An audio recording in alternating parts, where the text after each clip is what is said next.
Okay, so we're going to factor using the AC method. And so we're going to factor 28x squared minus x minus 2. And remember, we've got our format of ax squared plus bx plus c.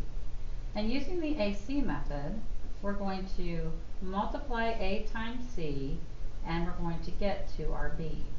Our a in this case is 28, and our c is negative 2. So 28 times negative 2 will get us negative 56. And our b is a negative 1. As we begin to factor, we're going to start listing factors of 56. I always start with 1 and 56 to see where we're going to start from and get our signs matched up. If you put the bigger number next to the line, you want to match this sign with this sign. So in this case, we're going to have a negative on here because when we subtract, we always keep the sign of the bigger number. So 1 times a negative 56 will get us negative 56, and 1 plus a negative 56 will get us negative 55. That's not the negative one we're looking for, so we're going to continue looking for other factors. If we go to 2, 2 times negative 28 will get us negative 56, and when we add them, we get to negative 26. We're getting closer, but we're still not there. 3 will not go into 56, but 4 will. So 4 times a negative 14 will get us negative 56, and when we add them, we get negative 10. 5 will not go into 56, and neither will 6. So we get to 7. 7 times a negative 8 is negative 56, and when we add them, we get a negative 1 that we are looking for. So now we use the two terms here to rewrite our negative 1. So we have 28x squared plus 7x minus 8x minus 2. When we end up with a group of 4 numbers, we're going to factor by grouping. So we can split it in half, and you can use either parentheses or a squiggle line or anything that works for you. So now we're looking to see what will divide into 28x squared and 7x. What can we factor out of there? We can see that with numbers, 7 will divide into 28.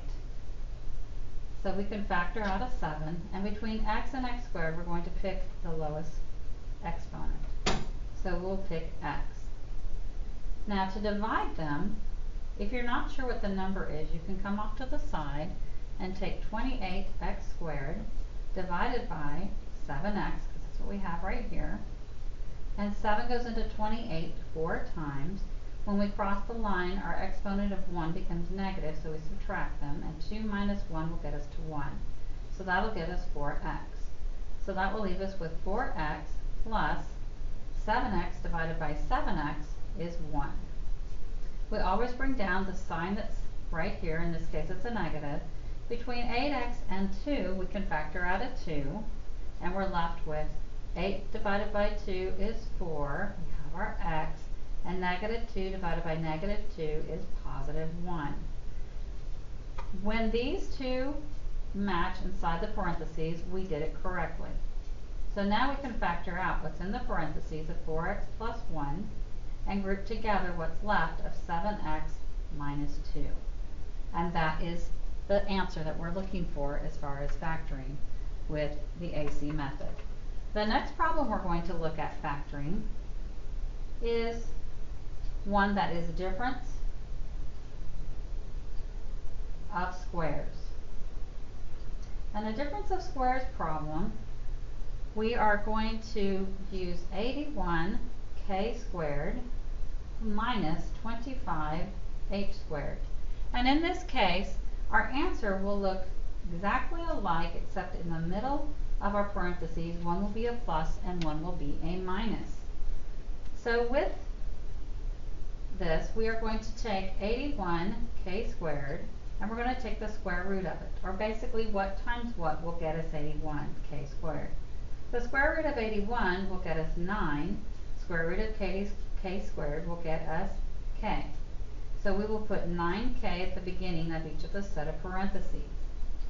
Then we're going to take the square root of 25h squared, and that will get us 5h. Because the square root of 25 is 5 and the square root of h squared is h.